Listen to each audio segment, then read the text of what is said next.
Bonjour et bienvenue sur netprof.fr. Dans cet ensemble de leçons, on va étudier les réseaux informatiques. Alors, on va parler des réseaux locaux, puis des réseaux étendus, du protocole TCP/IP, le fameux protocole, de certains protocoles de routage, et on va finir par des exercices. Aujourd'hui, on va commencer par le premier chapitre, à savoir les réseaux locaux. Alors, le mot LAN, c'est un mot en anglais, c'est l'abréviation de Local Area Network. En français, on dit réseau local. Mais c'est quoi un réseau d'une façon générale?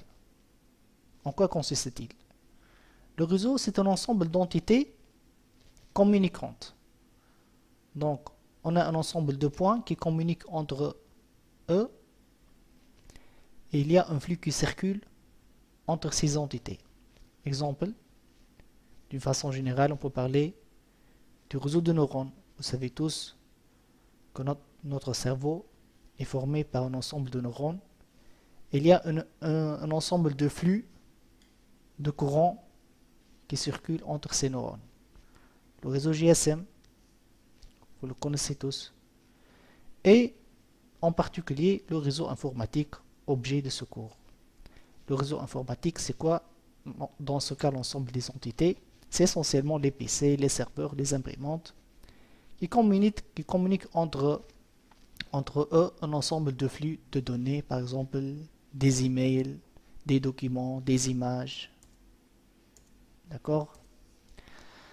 Alors, le réseau local, donc, c'est un réseau informatique qui est géographiquement limité, d'où son nom réseau local.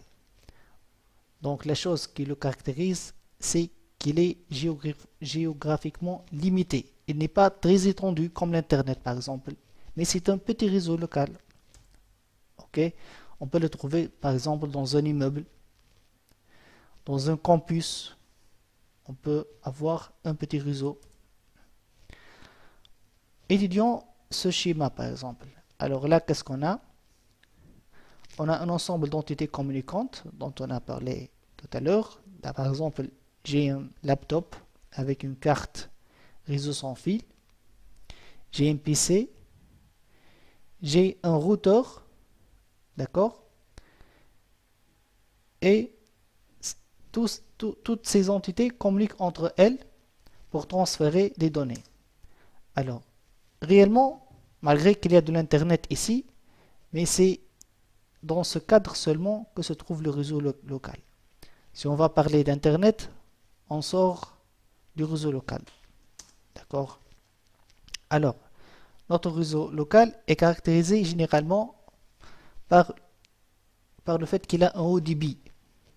Donc, on parle généralement, bon, le 10 mégas est mort, mais on trouve typiquement le 100 mégabits par seconde. Ça veut dire que ce PC, par exemple, peut envoyer vers ce laptop 100 mégabits par seconde. Et on trouve aussi, surtout dans le monde des entreprises, le débit du gigabit. Un giga, c'est 1000 fois le méga. Et même, on trouve le 10 gigabits de nos jours dans les entreprises, bien entendu. Alors, quels sont les composants de réseau local? Évidemment, les données, puisque c'est le but d'avoir un réseau local. Les terminaux, comme on a vu, un PC, un ordinateur portable, une imprimante. Donc les données circulent entre les PC. Mais pour faire circuler ces données, on a besoin d'un ensemble de protocoles. C'est quoi un protocole? C'est tout simplement un ensemble de règles qu'on doit suivre pendant l'échange de ces données. D'accord? Et on a aussi besoin d'un ensemble d'équipements qu'on va appeler pour le moment des concentrateurs. Et on va voir ce que c'est que ces concentrateurs qui vont permettre le transfert des données entre les terminaux en utilisant des protocoles. Et bien évidemment, on aura besoin d'un support physique, par exemple comme le câble. Alors les terminaux, comme je l'ai déjà dit, sont les PC, les imprimantes, vous le connaissez tous, avec la remarque qu'on a toujours besoin d'une carte réseau pour interfacer ce PC par exemple avec le support physique. La carte réseau, vous le savez tous, elle a cette forme. Donc on trouve ici ce connecteur qui a un format assez spécial. C'est un format standard appelé RJ45. Alors on a besoin aussi du support physique comme la paire torsadée, la fibre optique, le câble coaxial ou bien l'infrarouge. Parlons de la paire torsadée. C'est quoi la paire torsadée? Donc en fait c'est un câble en cuivre mais qui est formé de 8 fils. Ça c'est la première paire, deuxième paire, troisième paire, 4 paires. Alors 4 fois 2 ça fait 8 fils. Pourquoi elle est appelée torsadée? Parce que comme son nom l'indique, vous voyez dans l'image que ces paires sont torsadées et ceci pour des raisons pour optimiser le transfert des données en matière de qualité et de vitesse. D'accord? Alors, tous ces fils de cuivre vont entrer dans ce connecteur RJ45 dont je vous ai déjà dit, qui va lui-même entrer dans ce connecteur femelle. Ça c'est le connecteur RJ45 mâle. Vous voyez bien les 8 fils. Alors, les 8 pins ici sont numérotés de 1 à 8, de droite à gauche, si on tient le connecteur dans ce format.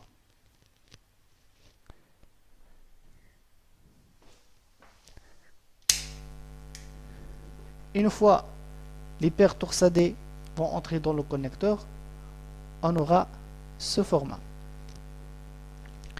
Vous voyez bien, de 1 à 8, ça c'est le premier bout du câble, ça c'est le deuxième bout du câble, et les paires ne sont pas entrées dans le connecteur comme ça au hasard, mais il y a un code couleur à suivre. Donc, de gauche à droite, on a le orangé blanc, puis la deuxième pin sera connectée au fil orangé, on aura le vert blanc, le bleu blanc, le vert, le marron blanc et enfin le marron. Alors le câble, s'il est construit de cette façon, on l'appelle un câble droit. C'est le câble typique que vous trouvez sur le marché. Et là, par exemple, ça c'est l'image d'un câble torsadé prêt à être utilisé. Et c'est le support le plus utilisé généralement, surtout dans les eaux locaux. D'accord. La fibre optique, par contre, elle n'est pas constituée de métal. C'est pas un câble en cuivre, mais en fait, la fibre optique est formée par deux brins de verre. Oui, c'est le verre, mais la fibre, elle est très fine. Et dans cette verre va passer de la lumière et pas de l'électricité. D'accord? Alors vous voyez bien qu'on protège cette fibre par beaucoup de matériaux de renfort, d'accord, pour obtenir de la fibre optique. Donc on aura un brin de fibre pour l'émission, un deuxième brin pour la transmission, émission et réception, pardon. Par contre, pour ces 8 fils de cuivre, en fait, on ne les utilise pas tous pour le transfert de données, mais on n'utilise que la moitié. Le câble numéro 1, 2, 3 et 6. Ce sont les brins utilisés pour l'émission et la réception. Ça, c'est l'image typique d'une fibre optique. Alors vous voyez bien que les connecteurs sont un peu différents. En fait, si le câble si le câble per-torsadé utilise un seul connecteur de format RJ45, la fibre optique, on peut trouver beaucoup de types de connecteurs. Ça, par exemple, c'est le connecteur appelé ST. Ça, c'est le connecteur appelé SC. Ça, c'est le connecteur appelé LC. D'accord? Alors, maintenant, voyons comment monter un réseau local simple. Alors, on va prendre un PC et un deuxième. Donc, on va faire un petit réseau constitué de 2 PC seulement. Bien entendu, les 2 PC contiennent chacun une carte réseau informatique. On va monter le câble droit. Donc, on a un bout RJ45 dans cette carte réseau et un deuxième en bout RJ45 dans la deuxième carte réseau. Mais dans ce cas, ce câble doit être un câble croisé. Ça veut dire quoi, croisé? Ça veut dire que les 2 fils de transmission ici vont coïncider avec les 2 fils de réception ici, d'une façon à ce que les données transmises par ce PC soient reçues par la carte réseau de ce PC. Donc le code couleur qu'on a vu tout à l'heure ne sera pas respecté, mais on va inverser certains fils pour obtenir le câble croisé. Alors on a le 1 va prendre la position du droit. Par exemple ici le 1 c'est l'orange et blanc. Orange et blanc, on va le trouver à la 3e position et pas à la première position. D'accord?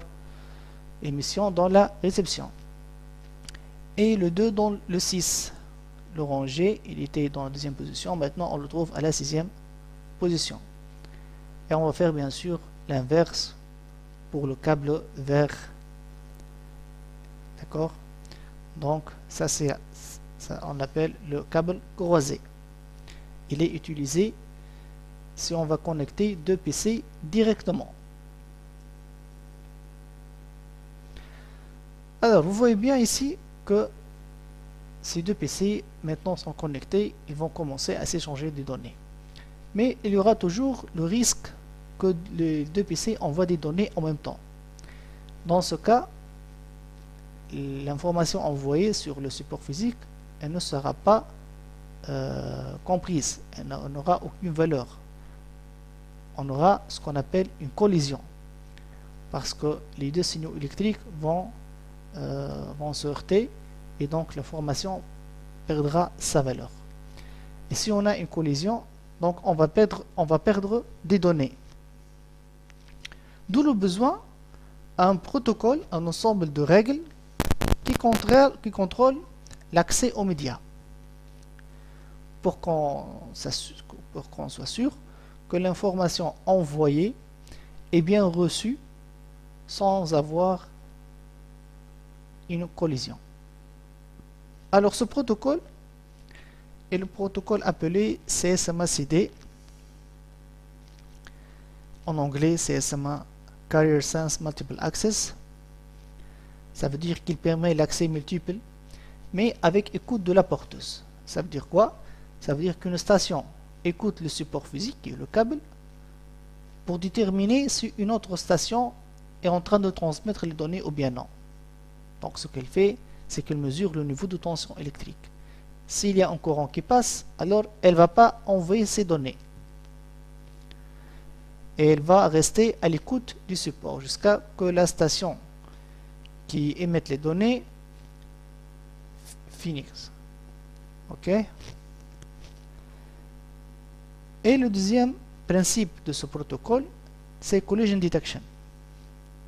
Ça veut dire en cas de collision, la station envoie un signal appelé un signal jam et retransmet après un certain temps aléatoire. Donc, maintenant, on a pu connecter les 2 PC et ils fonctionnent correctement. Supposons qu'on a un 3e PC. Comment va-t-on intégrer ce 3e PC dans ce très petit réseau local? Déjà, le câble est connecté entre les 2 cartes réseau. Et la 3e carte réseau, comment va-t-on la connecter? D'où le besoin d'un concentrateur, quelque chose qui va rassembler toutes les machines. Alors le concentrateur, il a généralement cette forme, d'accord? Donc on va connecter toutes les machines. Donc vous voyez bien qu'il possède beaucoup d'interfaces RJ45, d'accord? Et toutes les machines seront connectées à ce concentrateur. Maintenant, ce câble sera un câble droit. On n'a pas plus besoin d'un câble croisé parce que c'est le concentrateur lui-même qui va envoyer l'information, d'accord, d'un PC à un autre. Donc ça, on est bien d'accord, c'est un câble droit, ce n'est plus un câble croisé.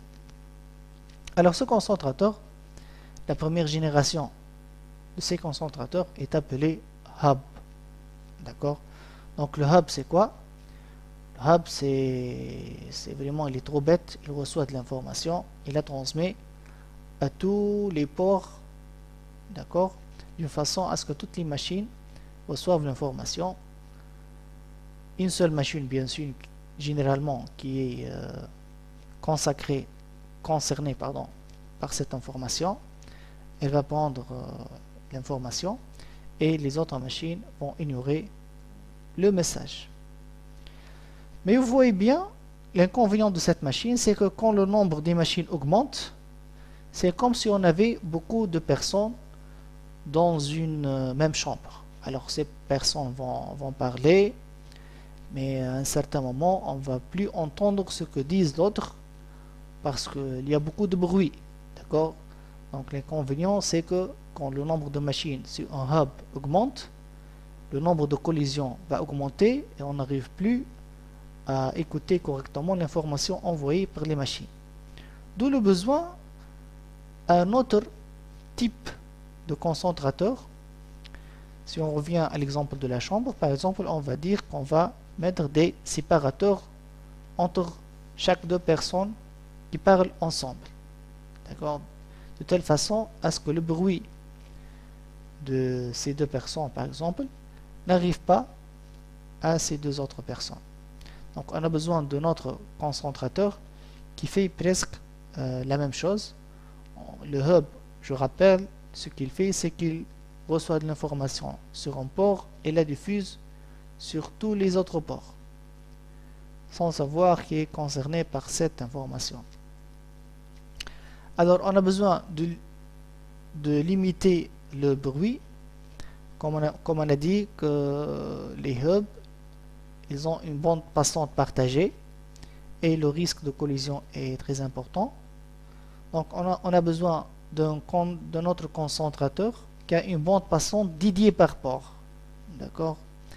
Ces concentrateurs, on les appelle des commutateurs, ou bien en anglais sont appelés des switches. Alors la cascade, c'est quoi une cascade? Pour comprendre la cascade, prenons cet exemple, on a un switch, donc maintenant on n'est plus avec le hub, on a un switch qui a 24 ports et 30, mais malheureusement on a 30 utilisateurs. Donc ça c'est mon switch, je vais connecter mes 24 utilisateurs, mais il me reste encore 6 utilisateurs. Comment je vais connecter ces utilisateurs sur le réseau local?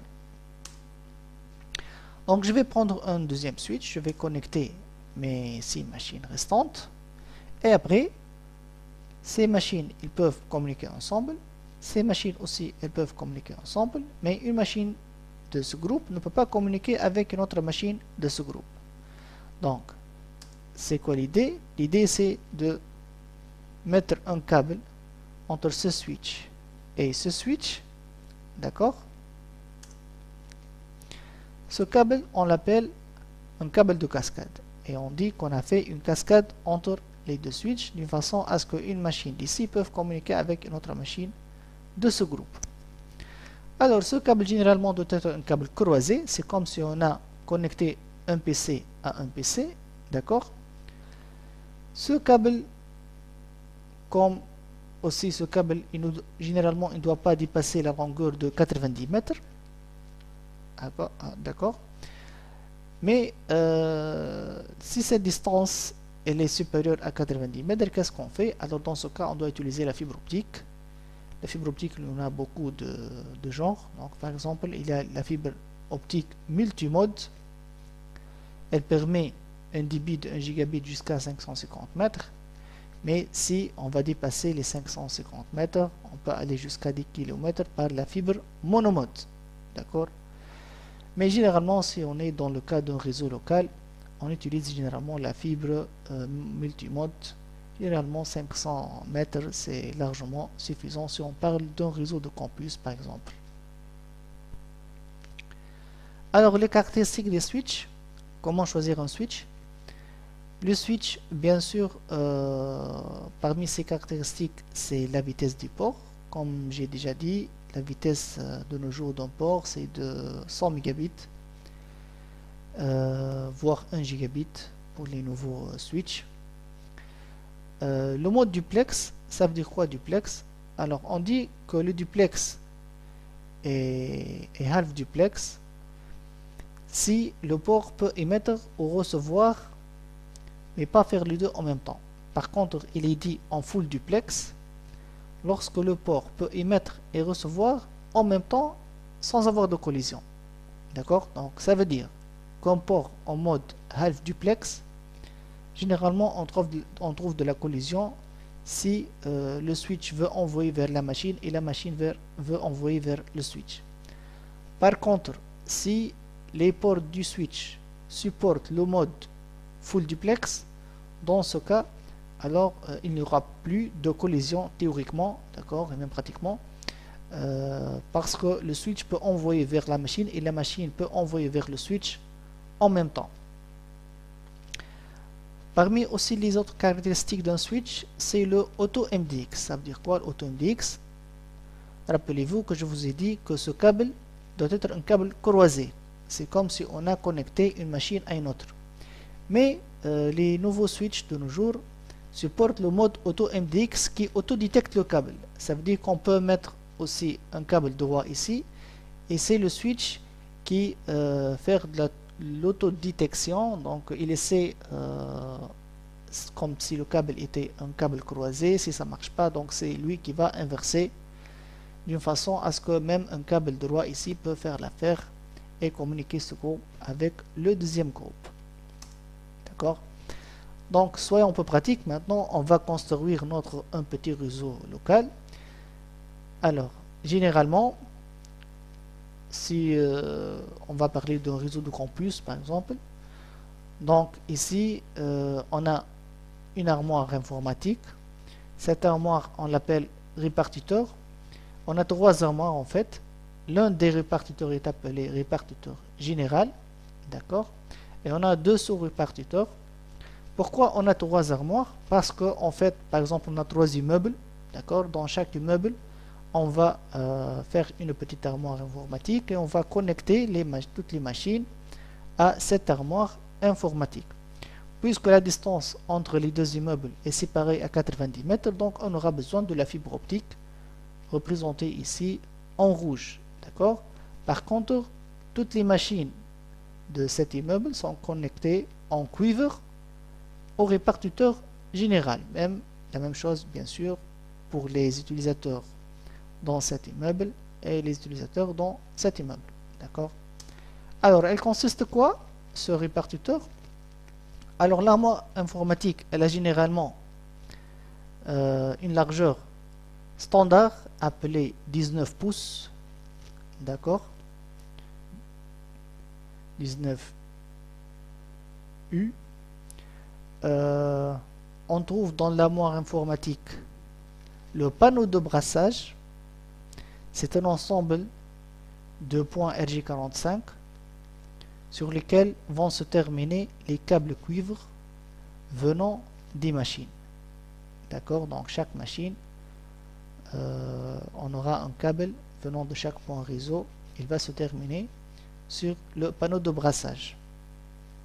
Il est aussi de 19 pouces. On trouve aussi un panneau de brassage pour la fibre optique, puisque dans notre cas, on a besoin de la fibre optique. Vous remarquez que le connecteur de la fibre optique est différent du connecteur RJ45. On trouve le concentrateur, notre switch, d'accord, et bien sûr de l'alimentation électrique. Alors, de chaque point RJ45 va sortir un câble appelé câble de brassage. C'est aussi un câble RJ45 droit, d'accord. Il va se connecter sur le switch, n'importe quelle porte du switch. Par contre, on aura une seule fibre optique généralement qui vient du panneau de brassage de la fibre vers le port fibre du switch. Donc le switch, ce switch, il doit présenter un port en fibre optique. C'est pas un switch simple que vous trouvez à n'importe quel magasin. Donc c'est un switch qui a un port en fibre optique pour pouvoir connecter les sous-répartiteurs. D'accord? Par contre, toutes les autres machines, ici, si j'ai par exemple ici 24 plus 24, 48, c'est pour ça que j'ai 48 points informatiques ici, donc j'aurai 48 câbles de brassage qui vont être connectés sur mon switch et une seule jarretière en fibre optique. Format des données. Alors les données qui vont circuler sur le réseau local sont en fait en format de enveloppe électrique. Une enveloppe, qu'est-ce qu'on trouve sur une enveloppe? Généralement, on trouve l'adresse de la destination, l'adresse du source. Donc, on a la même chose pour les données qui circulent sur un réseau local. On aura un champ pour l'adresse destination, un autre champ pour l'adresse source et les données qu'on veut envoyer. Alors, l'adresse utilisée par le switch pour commuter les trames sur le réseau local est appelée une adresse MAC. C'est quoi cette adresse MAC? En fait, c'est une adresse universelle. Ça veut dire qu'on ne peut pas trouver de machines qui ont la même adresse MAC dans le monde.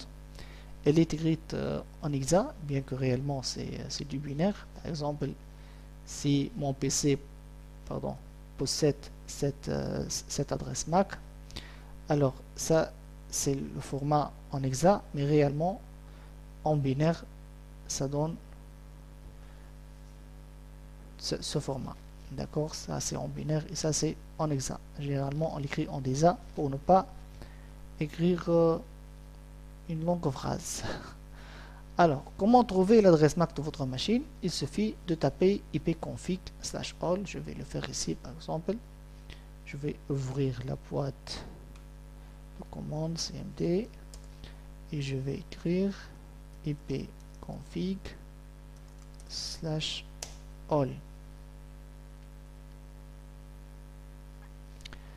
Alors, vous voyez bien que ça c'est mon adresse MAC 0013 CE 190278. Vous pouvez aussi la trouver en faisant double clic sur votre carte réseau, support et puis détail. Allez-y. Allez.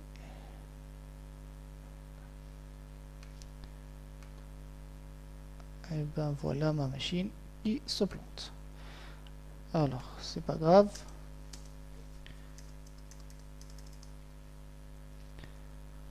On va continuer pour voir comment fonctionne le switch avec ses adresses MAC. Alors là, on a un switch. On va supposer qu'il a 4 ports, d'accord? Sur le troisième port, j'ai la machine A, la machine C. Et sur le port numéro 4, j'ai une machine qui est la machine B. Alors je vais supposer que cette machine a l'adresse MAC A, cette machine a l'adresse MAC C et cette machine a l'adresse MAC B. Par défaut, le switch ne connaît aucune adresse MAC. Donc il va apprendre, il va voir que la machine A veut envoyer une information de A à B. Donc il va voir le champ MAC source. Alors il va trouver la MAC source CA qui vient sur le port 3. Donc il va écrire dans une table inter qu'on appelle une table de commutation que l'adresse MAC A se trouve sur le port 3. Alors cette information va aller vers la machine B. Il peut lire qu'elle va lire à la machine B, mais il n'a pas encore une entrée dans sa table vers la machine B. Donc ce qu'il va faire, c'est qu'il va diffuser vers tout le monde. Il va faire comme le hub tout bêtement. Il va envoyer vers tous les ports, d'accord? Et la machine B va bien sûr recevoir l'information et elle va répondre. Quand elle va répondre à la machine B, donc là où le switch va savoir que la machine B se trouve sur le port 4. Et donc il va écrire que l'adresse MAC B se trouve sur le port numéro 4. Cette information est destinée à la machine d'adresse MAC A. Donc il va voir dans sa table A. Maintenant il connaît que la machine A se trouve sur le port droit. Donc il va envoyer l'information vers le port droit. Il ne va pas faire une diffusion comme il a déjà fait la première fois. D'accord? Ici on n'a pas de diffusion. Et ainsi de suite que le switch va apprendre et il va construire sa table de commutation. Voilà, c'était pour la première leçon sur les réseaux locaux. J'espère que vous avez bien compris ce que j'ai dit. Merci.